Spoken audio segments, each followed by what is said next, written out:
raise a hallelujah in the presence of my enemies. I raise a hallelujah louder than my unbelief. 1 2 1 2 1 2. Good morning. Please make your way down to your seat.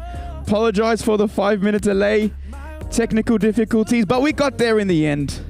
Please find your way to the seat. And we want to take this time to welcome you all to Haven Campus Church in person and online. I pray that you have a great morning. I pray that you have a great experience here at Haven Campus Church. For those who do not know me, my name is Ian Kanji. I'm one of the pastors here at church.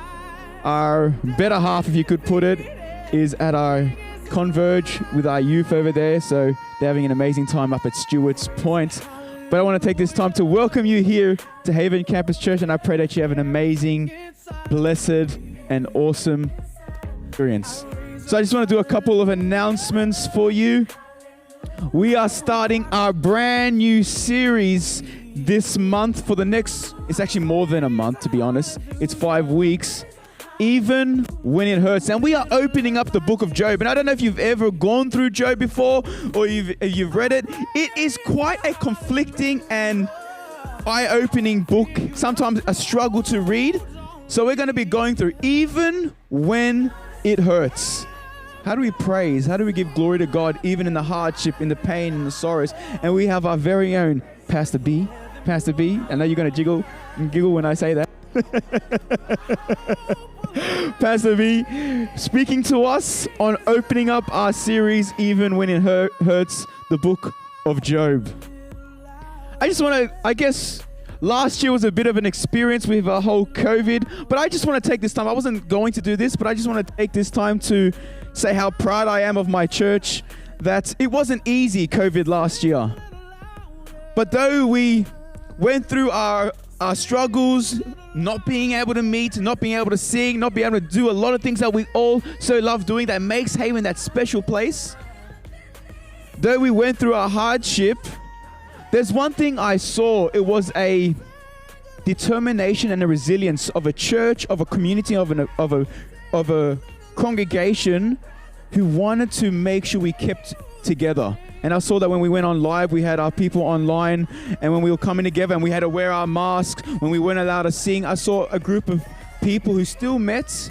We had a social distance, 4 meters squared. Now we're back to 2 meters squared. And I want to just take this time to say how proud I am personally that it could have been easy to stay home.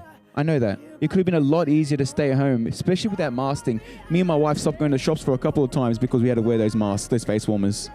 But right now, where it's strongly advised, but it's not mandatory. And I just want to take this time to say thank you for keeping this community alive. We're at this stage of rebuilding right now. We're at this stage of trying to, well, what does it mean to be Haven now? What does it mean to be Haven tomorrow? And as we're going through this process of rebuilding, I want to take this time. Maybe it's your first time here at Haven. Maybe it's the first time tuning into Haven.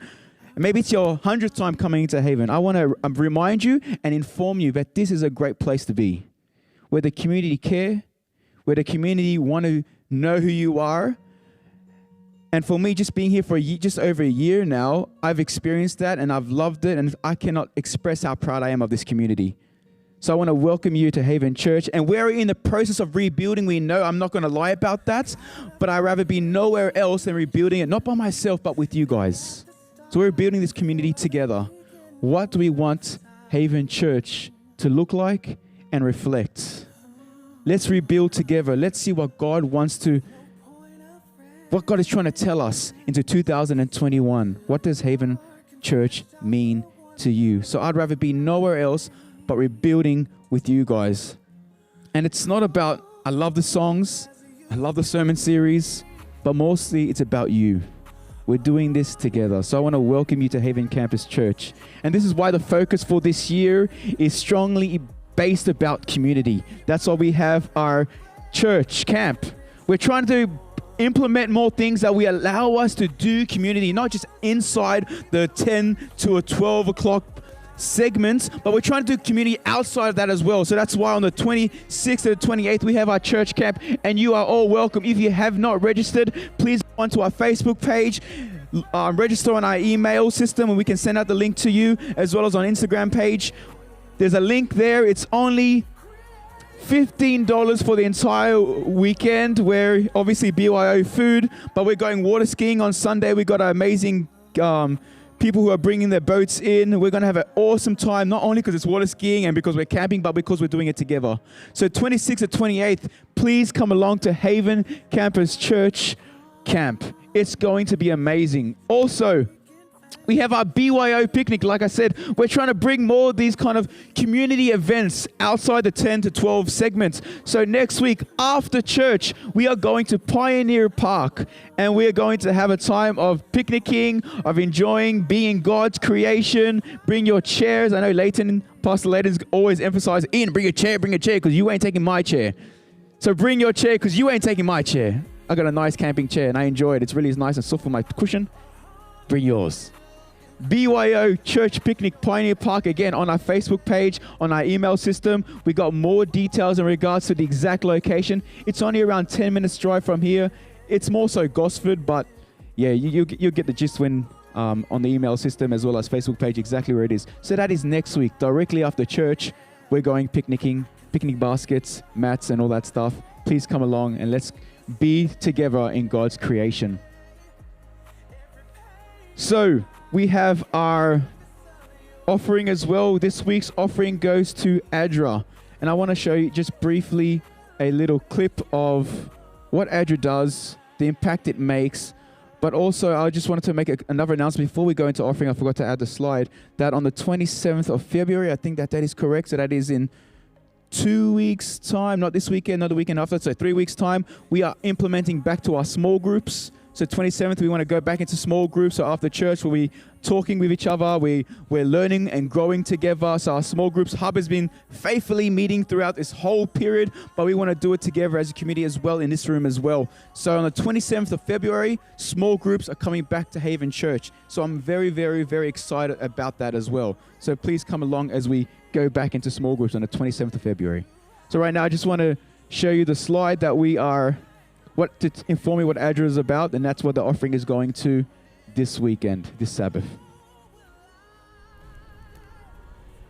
Last summer, bushfires burned over 17 million hectares of the Australian landscape. Over 3,000 homes and 33 lives were sadly lost. And for many Aussie farmers, the impact on crops, livestock and the damage to their land was overwhelming. We were burnt out on New Year's Eve. It's had a fair impact on our property. We've lost about 90% of our pastures and 400 to 500 bales of silage plus fencing. It's a big blow to our farming business. Affected communities barely had a chance to recover when the coronavirus pandemic swept across the globe. Vanuatu was then hit by Cyclone Harold, and the warehouse explosion in Beirut put pressure on an already struggling city. And as communities around the world were preparing for Christmas Day, Fiji was battered by Category 5 Cyclone Yasa. Thanks to the generosity of our supporters before these disasters, ADRA was there immediately on the ground, helping those affected. ADRA have supported us 100%. Being tenacious farmers, I'm hoping we'll get back on top of it again in the very near future. Please, give generously to the disaster and famine relief offering to ensure that ADRA is always ready and always there when people need us the most.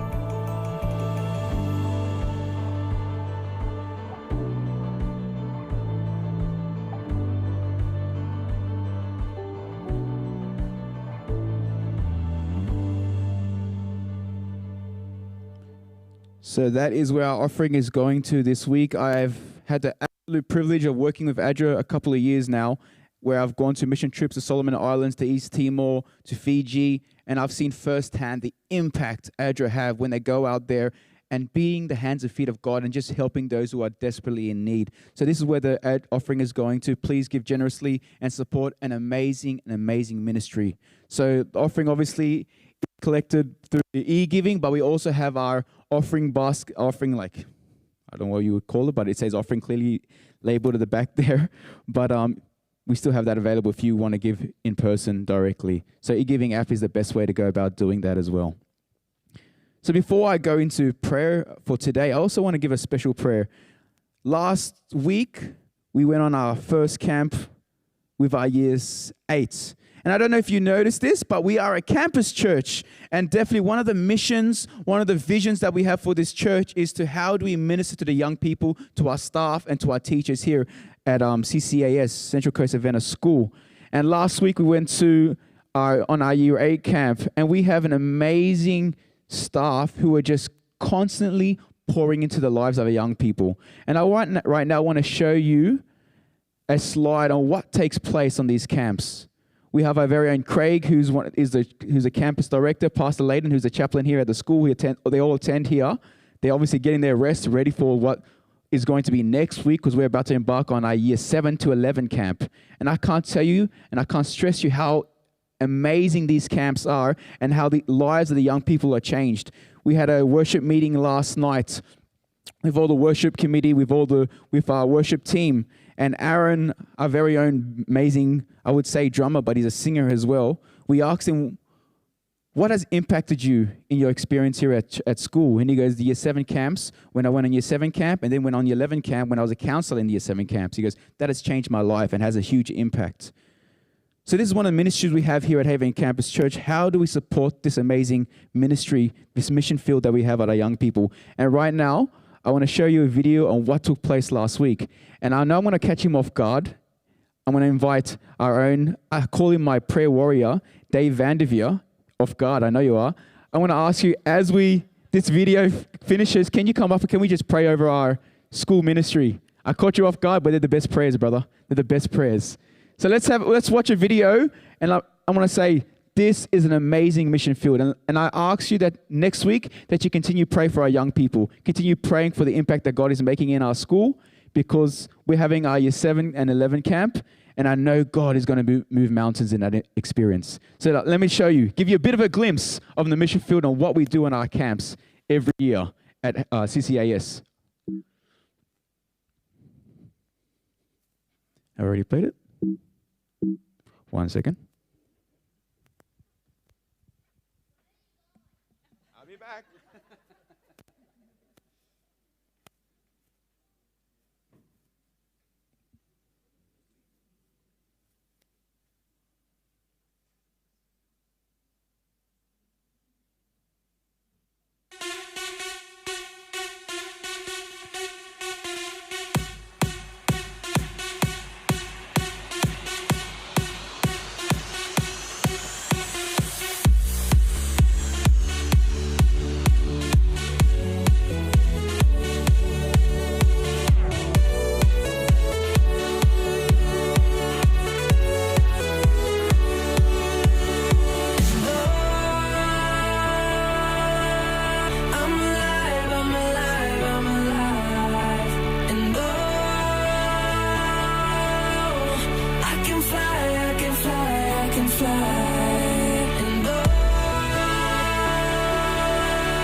Minute, hour, bigger, better, stronger, power. I got that power. I got that power. I got that power. Power, power, power. They call me Willie, stay so cool, I'm chilly. I done made that melee, on my way to that Billy. Used to have a piggy bank, but now I got that bigger bang. Who cares what the haters think? They hate on me cause I'm doing what they can. I stay on that hustle, I flex that little muscle. Hate to bust your bubble, I'm on that other level. I'ma take it higher and higher, higher and higher. I stay in fire tire, keep burning like that fire. I'm alive, I'm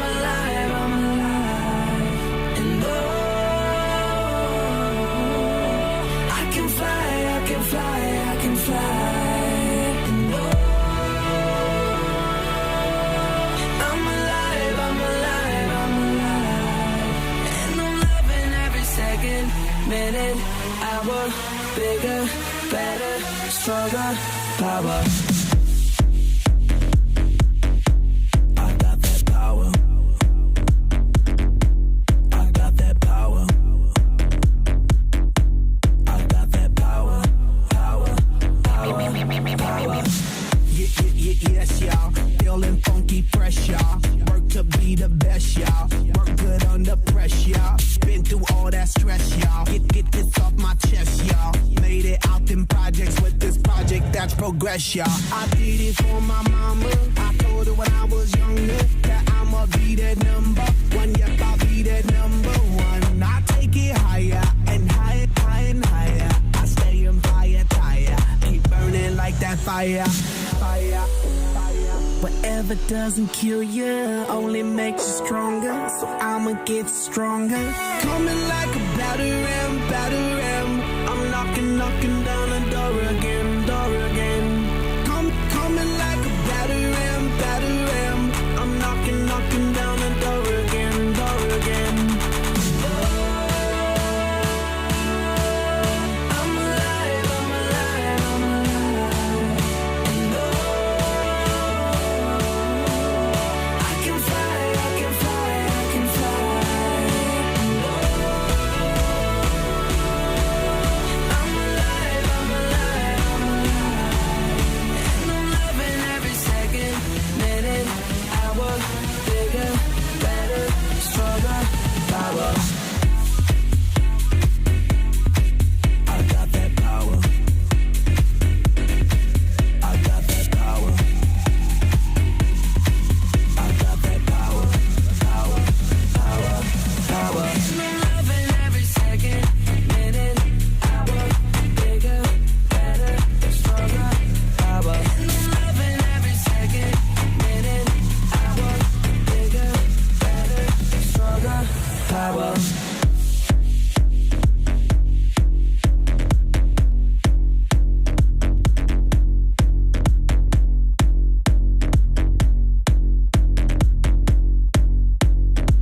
I hope you felt that bass. I hope you felt that bass. You were moved. I know some stuff moved here as well, and I've moved spiritually and emotionally as well at the same time. We had an amazing, amazing experience. One day we were meant to go on a kayaking trip for only 3 hours, and we didn't time it properly because the kids took a little bit longer. It ended up being a 9-hour trip the whole day. I missed out on my lunch. Me and the team got there just in time for dinner. But I tell you, it's these are the memories I'm going to have for a lifetime. And I know these kids are going to have it for a lifetime. So I'm going to invite our elder, Dave, mum, brother. And we're just going to pray for this ministry of our young people. We're going again on the Year 7-11 camp. I have the privilege of speaking to our young people over there, but there is so much opportunity that God just wants to pour into our lives of our young people into our school. So Dave, can you just pray for this amazing ministry for us? Thank you, Ian. Looks like a heap of fun, doesn't it? Let's just pray. Father, I just want to thank you so much for this school, and we exist here because of this school. We are a church community, but we also have the school in mind, and every student and parent and sibling that is part of that school and teacher. Lord, I just want to thank you so much for the intentionality of the staff. Every year they go above and beyond their employment duties to run camps like this. And I know I often talk to Craig about this and how much of his time it takes up. And he's probably not here today because of the load that he took on this week, just having a rest. But I love that the fun that the kids have, but also the intentionality behind these camps is to introduce these kids to Jesus and to show the kids that the staff care about them. And I honour every staff member for that. Thank you for our chaplaincy department and the other staff that go along as well. But I just ask your Holy Spirit to be upon these kids as these camps continue throughout the first term, and that they will learn to know that their teachers, their staff that care for them, and they'll learn to know that you do as well, Lord. So again, I just place all these kids and parents before you, and thank you so much for that we are able to run, especially through COVID, events like this. Amen. We wanted to have Craig here, but yes, he's prepping for next week. But I know if Craig was here, the first thing he would have mentioned is this amazing staff that he has that supports him. And Leanne, I know, helped us with the staffing as well. We not the kitchen. It was Angie that was the kitchen, Leanne. But you were first aid. But we have so many people just making these weekends possible, making these weeks possible. So I want to thank everyone involved in that. So again, I just want to invite you to welcome to Haven Campus Church. I pray you have a great one. And we look forward to what B has to share with us this morning. Let's go into our video to share what our Job series is all about.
Hello.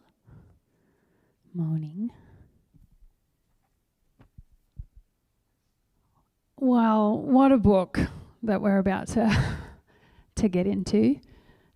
Small disclaimer, I sort of feel that whenever it's time for me to preach that God's a little bit like, hey, you know that thing that you really struggle with and you can't really comprehend and you're kind of cross at me about? I'd really like it if you stood up the front and talked about it. He's so cheeky like that.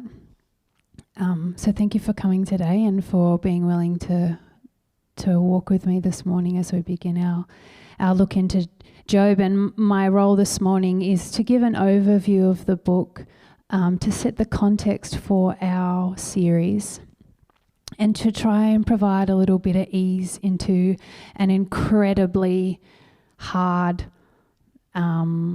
topic that's filled with a lot of emotion, because for those of you who don't know, the book of Job is about suffering. And if you're a human being, chances are you've endured some suffering. And this book is sort of a real exploration of that. So to be transparent at the start, we just want to be clear that in this series we don't have a desire to tell you that you need to be quiet when you're suffering. This isn't a admonition or a grouping together to be like, shh, this is an appropriate way to handle suffering. From here on out, we are standing here raw and open with you and learning and growing. So we want to be really clear about that. And I can honestly say never, ever, for anything I've ever done where I've needed to speak into a microphone, whether it's at church or conferences or public speaking anywhere in Australia, I have never, ever read so much in preparation for a talk in my life.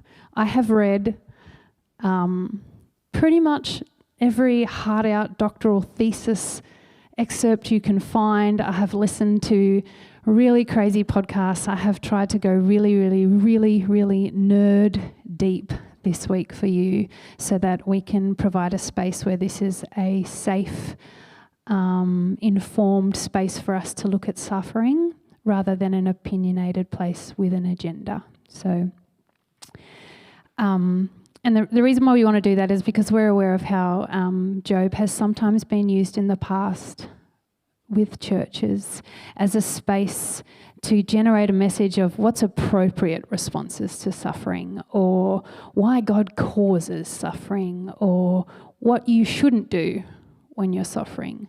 We really wanted to be very clear about letting you know that that's not our agenda, and we just want to roll through this with you. And we want to invite you into a journey that can hopefully transform our picture of God for times when it's hurting.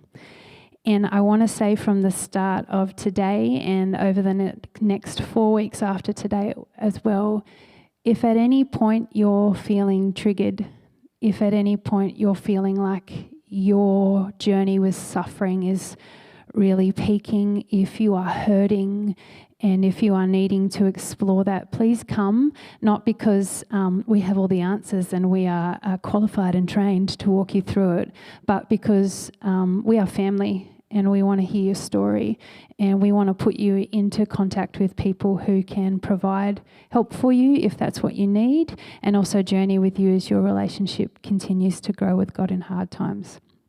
So let's dive in. The accuracy of this story is a super contentious topic. I have read so much this week. I've listened, I've watched to people who are so convicted that this is a true account of a real person, and I have read an incredible amount of research and work to argue that it's more of a parable rather than a true story. The arguments are there based around the fact that there's a level of sophistication in this writing that is unheard of for its time. The linguistics of this book encapsulates several different languages, which means the person who wrote it was very, very, very educated and smart, which kind of indicates that it wasn't written when they're saying that it was. And what we do know that we don't know, if any of you have seen Friends, they don't know that we don't know that we don't know. Anyway, coming back. What we do know that we don't know is that we don't know the author, and we don't know where it was set. And we actually don't know a lot of the book. There's actually 400 lines from the original manuscript that have never been translated, because the level of writing, like I just want to bury down with Liv Wolf and Tyler Vanderveer and just like dive into this, because it's just crazy how much we don't know about this book. So that's what we don't know. But what we do know is that the book of Job is one of the books that's in a pocket of books in the Bible about wisdom. And these books were there for the ancient Hebrew people as they tried to navigate the sort of existential questions in life and just how to engage with each other and how to survive the more emotional and moral bounds of life. So we have Proverbs, Ecclesiastes, and Job. And Proverbs is like real ordered direction. It's our moral compass for living as followers of God's, and it's sort of based around language that's, if you do this, then this will happen. For example, lazy people are soon poor, hard workers get rich. It's quite black and white. If you do this, there's this consequence. If you do this and it's good, you'll be blessed. If you do this naughty thing, you're going to be punished. And in the Old Testament, we see that, the children of God step out of place and there's famine and there's destruction and they're taken over by other, I'm having a brain moment, groups of people, other ethnicities, other groups of people that take them over and they conquer them and take them as slaves. So Proverbs is that real sort of moral compass for them of how they need to live their life. And that was given to them through Solomon as a message from God. Then you have Ecclesiastes that's like, yeah, but not all the time. Like it's a complete contradiction. Yeah, do this, get this, but not all the time. Sometimes life is really hard, full stop, end of sentence. So it's this kind of real, like God's really covering all bases. Do this, it gets here, except for here. It's like being a parent, really. And then we have Job, which is taking it that step further. And it's sort of this moment to explore this transactional way of living and this transactional way of thinking in an actual situation where there's really a lot of hardship going on. Now, there's no maps, Kathy, I'm sorry, because we don't know when this was set. We don't know the author. But what I have done, and all the nerds said, yes, Luke Pengley, is I have explored the literary build-up of this book is phenomenal. It's actually one of the very few books in the Bible that have this structure. It's called chiastic. Say chiastic. Yes. And what it means is it's the book is divided into 7 parts, and they match all the way up into like a pinnacle. So part 1 matches part 7, part 2 matches part 6, part 3 matches part 5, so on. And then the middle part is like the pinnacle of the book. And the beginning and the end of the book match their prose. For those of you who don't listen in English or haven't got to English in high school yet, prose basically means a narration, a storytelling part of the book. And at the beginning of the book, we have this story, and at the end, we have a recapturing of the story. And in the middle, there is like some hectic Hebrew, beautiful poetry that just is very long and emotive, and a lot is happening. And the writer was very intentional with the prose at the beginning, because what it does is it sets us as the reader up with a sneaky vantage point, because we are given information in this part of the book that the characters in the book don't have. We are given information that sets the tone for us in this book that the characters don't have, and that helps us sort of look at this book from a space of what can we learn from this? What is the message that God's trying to give us when we can look at this book through the lens of it possibly being a parable. However, if you feel very strongly that this book for you is a detailed, real, accurate point story, recapturing of life, that's wonderful and that's beautiful too. You do you. God's bigger than my view or your view. That's how good he is. All right, so let's dive in. Job 1. If I can turn my book. We get this introduction to the book. And the assumption with Job is that it's going to provide an answer as to why good things happen, why bad things happen to good people. Why do good people suffer? Why does God allow this? Why is this going on? And the author sets the tone with this opening. There was once a man named Job who lived in the land of Uz. He was blameless, a man of complete integrity. He feared God and stayed away from evil. He had 7 sons and 3 daughters. He owned 7,000 sheep, 3,000 camels, 500 teams of oxen, and 500 female donkeys. He also, doctors, this guy was loaded. Donkeys. I'm so nervous. Oh gosh. Jesus, give me strength. He also had many servants. He was, in fact, the richest person in the entire area. Job's sons would take turn preparing feasts in their homes, and they would also invite their 3 sisters to come celebrate with them. When these celebrations ended, sometimes after several days, Job would purify his children. He would get up early in the morning and offer a burnt offering for each of them. For Job said to himself, "Perhaps my children have sinned and have cursed God in their hearts." And this was Job's regular practice. Job was a man that loved God, and he daily and joyfully stepped into that transactional sort of order. I will offer sacrifices. This will happen for me. I will do this with God, and I will be blessed. And it was a beautiful connection. He followed the laws. He followed the orders. And we're told that God sees him as blameless, that he has integrity. And then we are taken to a different part of the story. We're sort of taken from this picture, this narration of who this man is, and we're taken into the courts of heaven. Or it's kind of set up like a courtroom. And God is there, and Satan comes in, and God's like, "What are you doing?" And he's like, "Well, I've just been walking around earth, just looking around at stuff." And God's like, "Have you noticed my servant Job? He's such a good guy." And Satan says, "Well, yeah, he's only a good guy because you bless him all the time. If you didn't bless him, he wouldn't be a good guy. He would lose his integrity. He wouldn't want to worship you."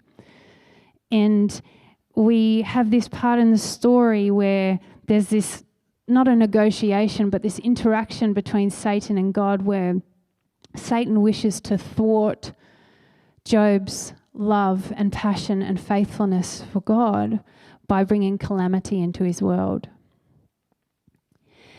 And for some reason in this story, when Satan requests this, God doesn't stop it happening. God doesn't stop Satan going and bringing a lot of destruction into Job's world. He only has one request, was that you can't hurt him physically.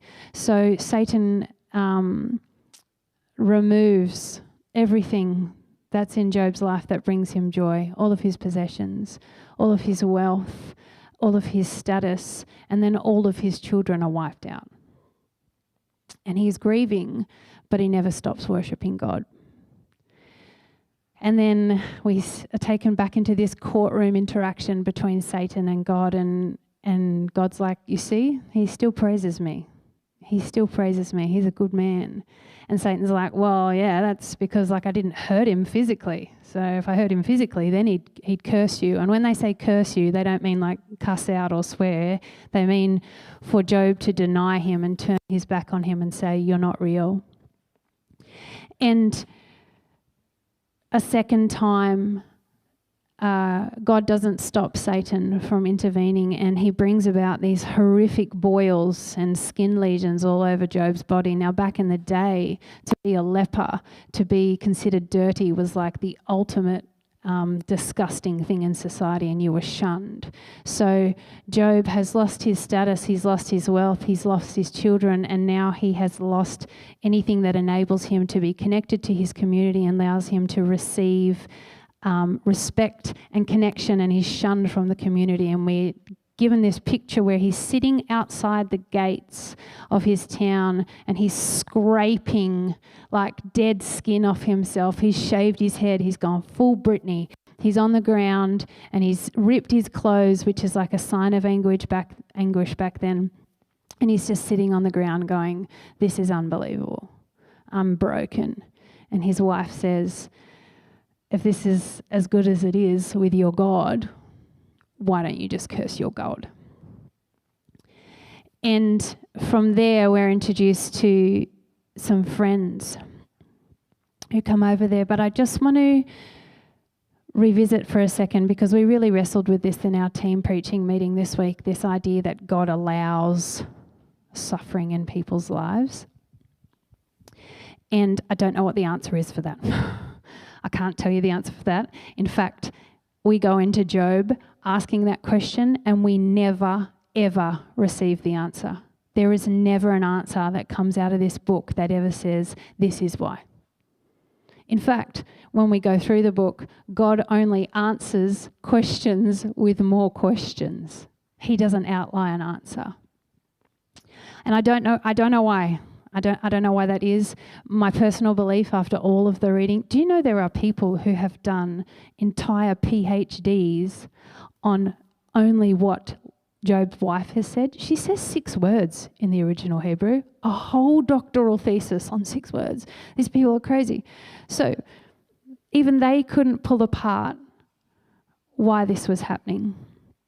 And it sort of lends itself to that idea that this is more of a story like the Good Samaritan, where the children of Israel are invited into a learning about justice and suffering and God's position. So he's lost all of his possessions and his children. He's struck down with this horrendous skin ailment, which means he's an outcast from society. And his friends show up. And it says they sat on the ground with him for 7 days and nights, and no one said a word to Job, for they saw that his suffering was too great for words. What a beautiful thing to do with someone who's grieving. Just sit with them in their junk and mourn with them. Sounds lovely, right? Sounds like the right thing to do.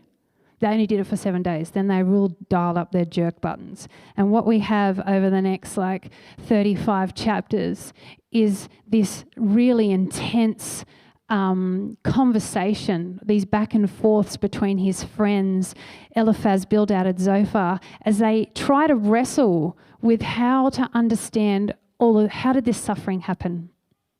And these people, Eliphaz, Bildad, and Zophar, they each represent the main schools of thought back in ancient Hebrew times. And they start to compare and try to understand so that they can feel safe, because as humans, we like when stuff makes sense, yeah? We like when we can understand, oh, I understand why this happened, because then I can fix it, or then I can do this and this will be fixed. And that's kind of what Proverbs was for them. If you do this, this will go good. If you've done this, this will happen bad. So they're trying to understand what's going on. But as the reader, we know that Job is innocent. We've been given that part of information. These three friends don't have that information. And in these conversations that they have, they slowly pull apart these three questions. Is God just? Does God run the universe on the strict principle of justice? And how is Job's suffering to be explained? And Job is very clear from the start, if we go to the next slide. He knows he's innocent. And so he deduces, I'm innocent. I've done nothing wrong. Therefore, God does not run the world according to justice, and he accuses God of not being just. He's an unfair God. There's something about him that isn't righteous and holy. He's holding out in some way. That must be the only explanation, because I'm innocent.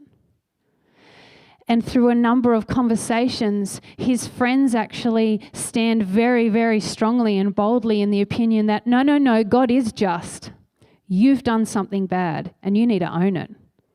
God is almighty. He is all-powerful. And we know that there's cause and effect. We know about moral order. If you are experiencing hardship, it's because you've done something. You need to repent. And they actually go into this place where they start creating these scenarios. Maybe you went and robbed some widows in the night. Did you rob some widows? Maybe you did this. And they start listing these terrible things, accusing him.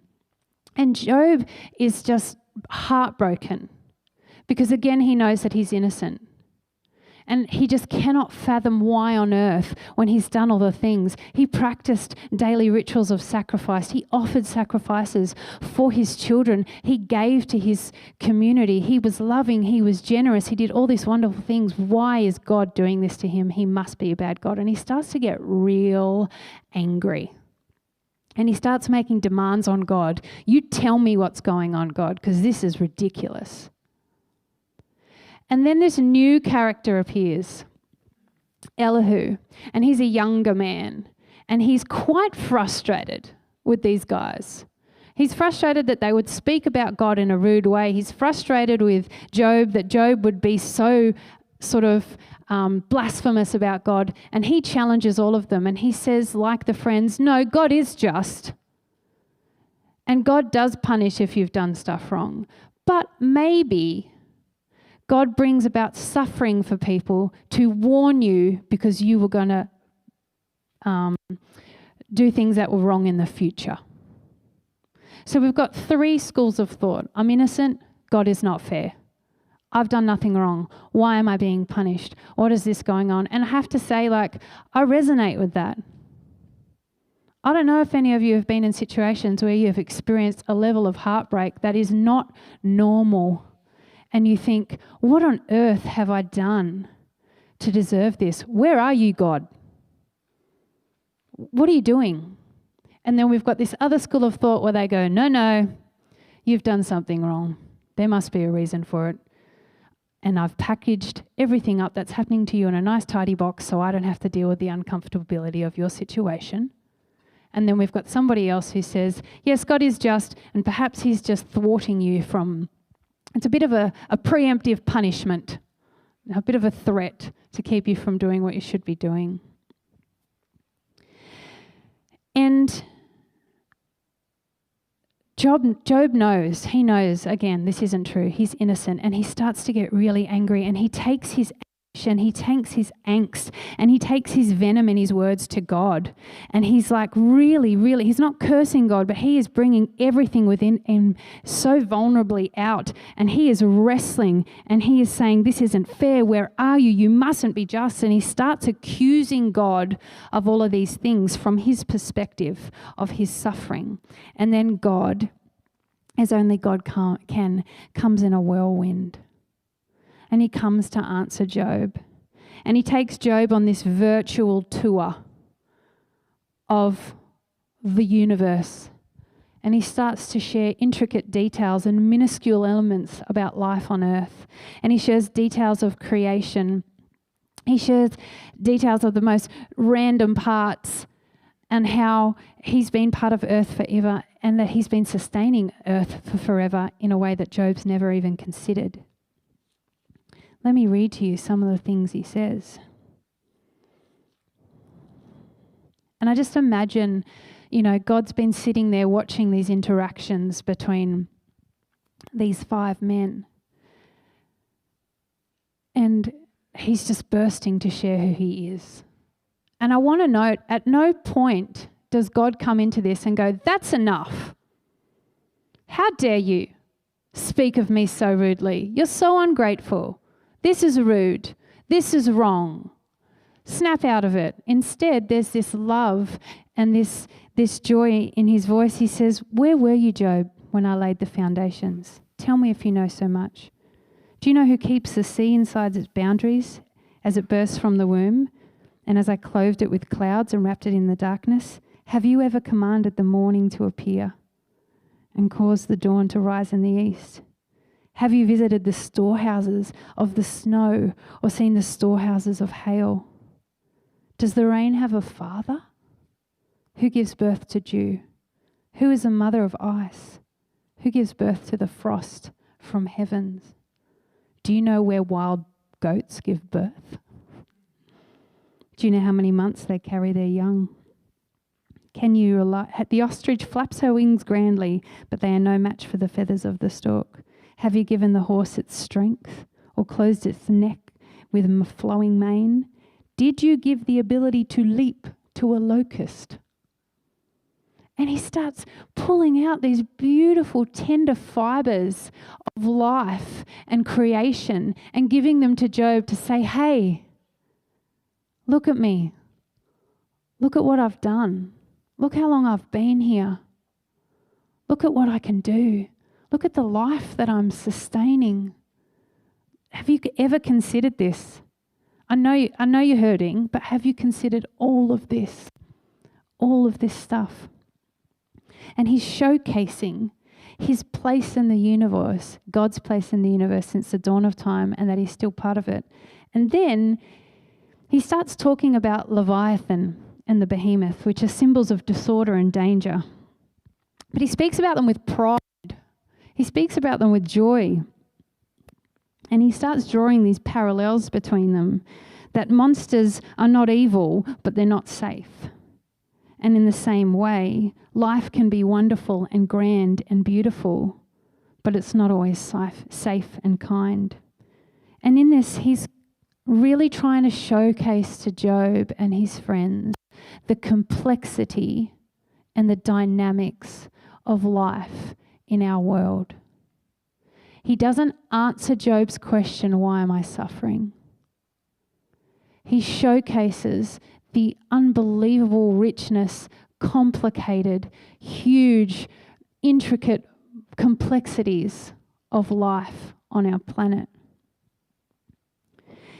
And in doing so, we see Job turn from this bitter, angry place of accusation and move towards a humble servant's perspective that acknowledges the grandeur of God in all of his wisdom and the way that he works in the universe.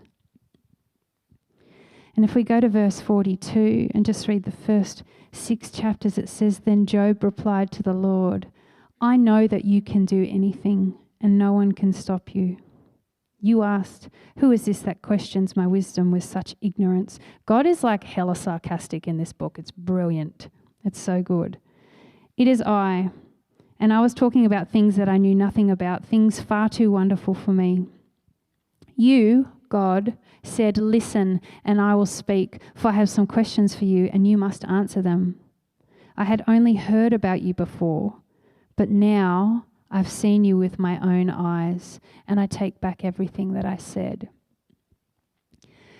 You'll note that Job's not taking back that he's feeling grief.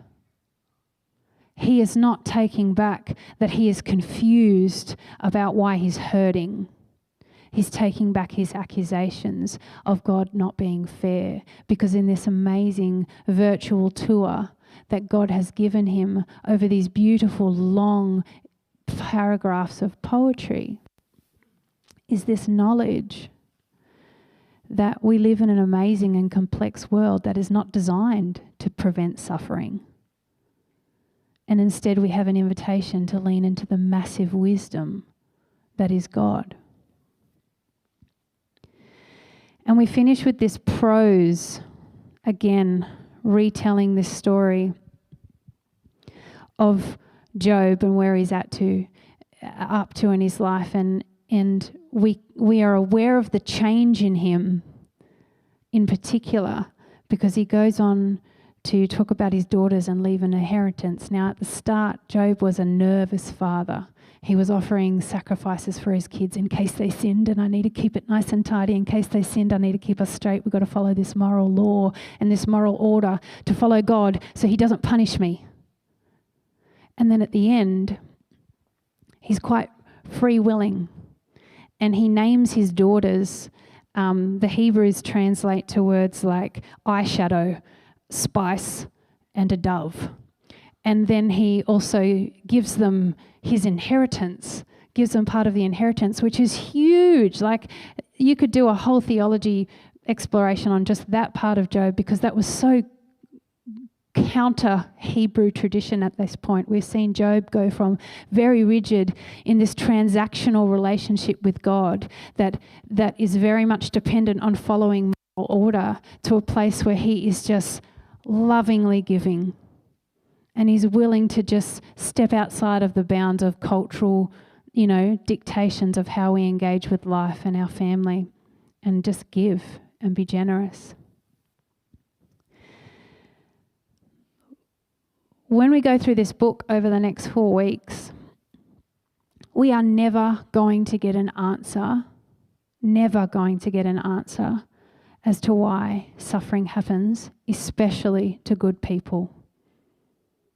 I don't know why people lose babies. We will never know why kids are born with cancer. We will never know why the horrendous things of this world happen. We'll just never be told. But if we can journey together and be brave enough to step through this book together, we're actually invited into 3 new perspectives when it comes to navigating suffering. And the first one is this, the first takeaway from the story of Job, is that we don't share the same perspective or vantage point as God. So some things will never make sense. Job had no idea there were storehouses of snowflakes. There's this whole other order to the world that humans don't have, we don't see, that God has. Some things will just never make sense.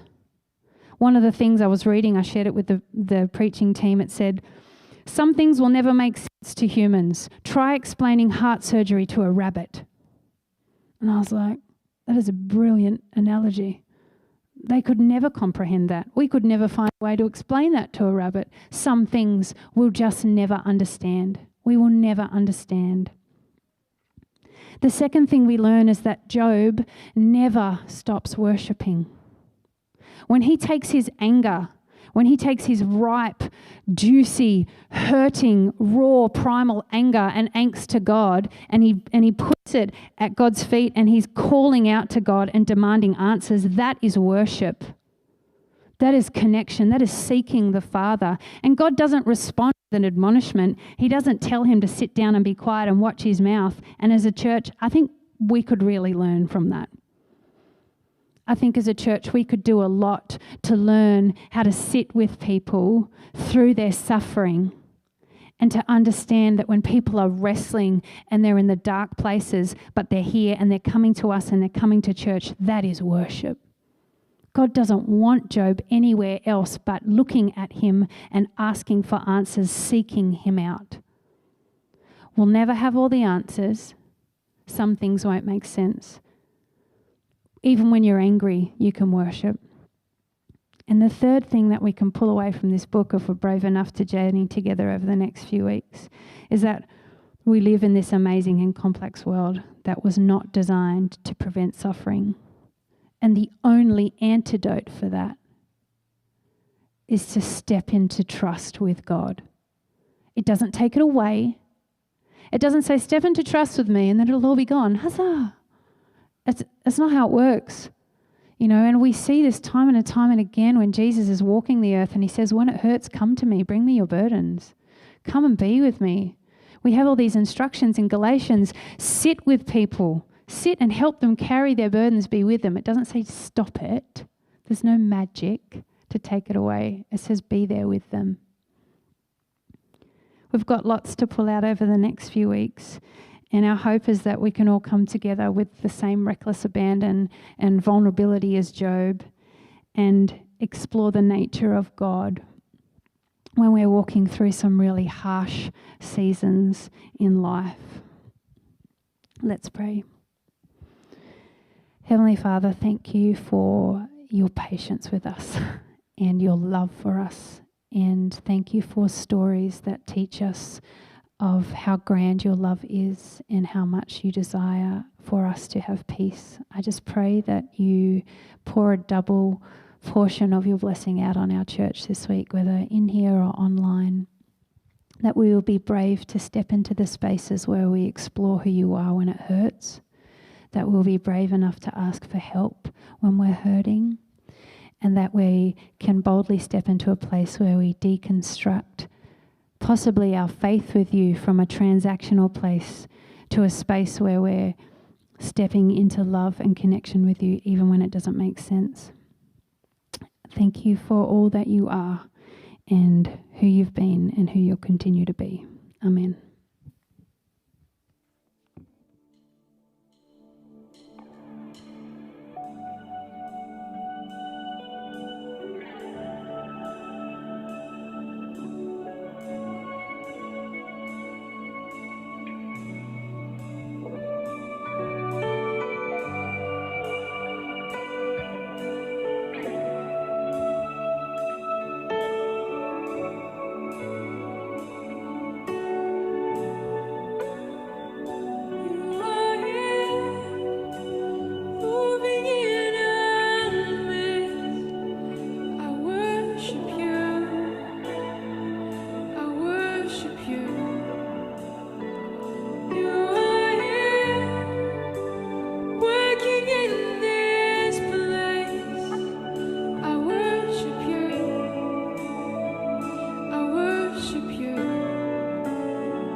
part to be a declaration, claim this promise.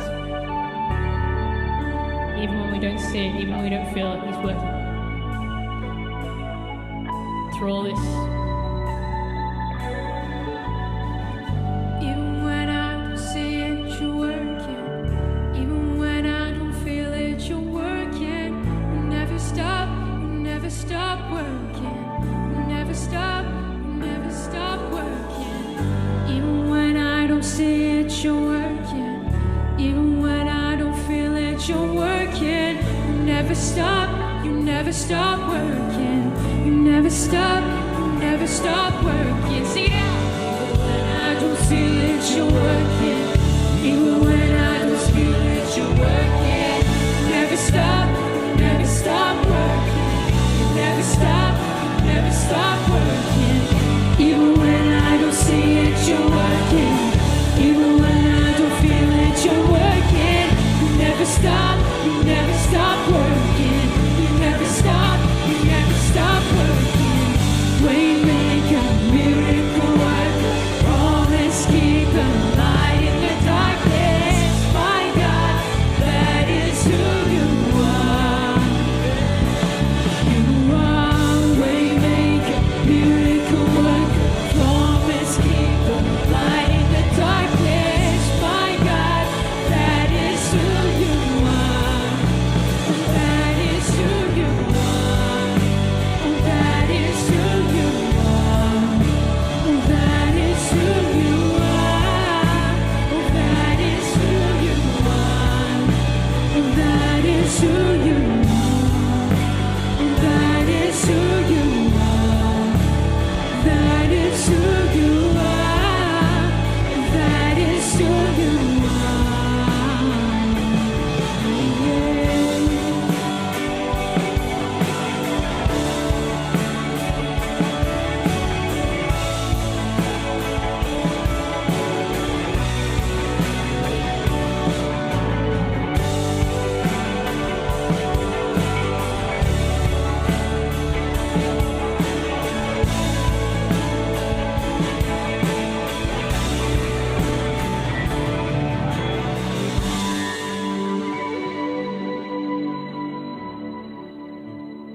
One, two.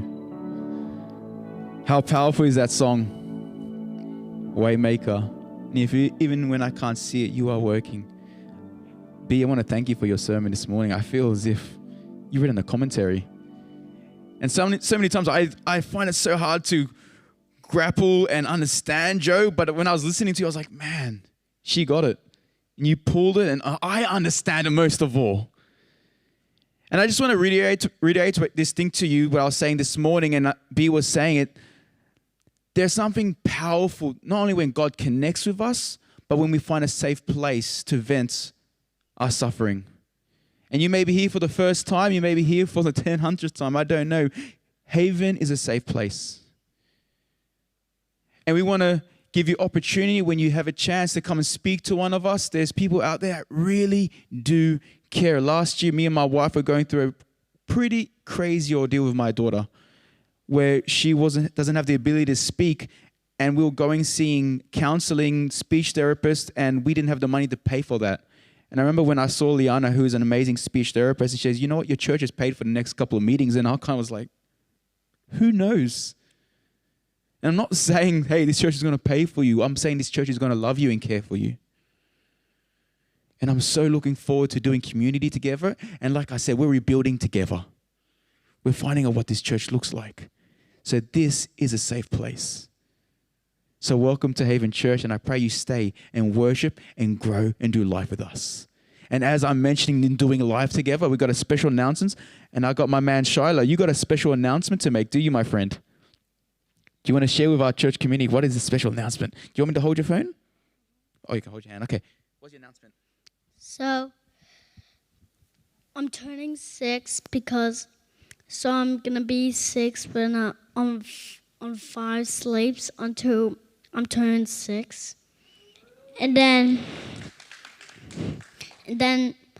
is when I'm going to get for my birthday. So if my friends want to come, they can. So I'm going to so I'm going to get the Godzilla, my favorite toy.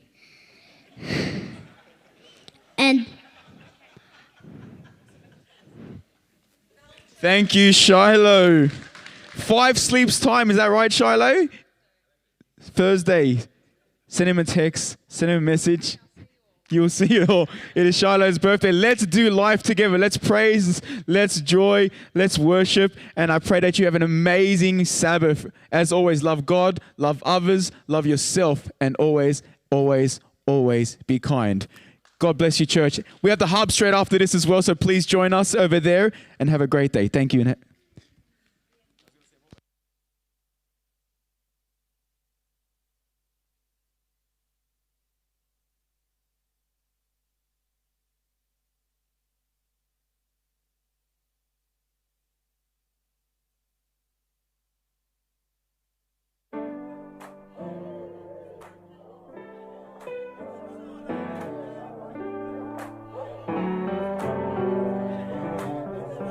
There's always that joy every morning when I wake up every day. I see you on my mind, yes, you're on my mind. Gratitude's the way to start my day. I get a bit lonely though, a bit lonely.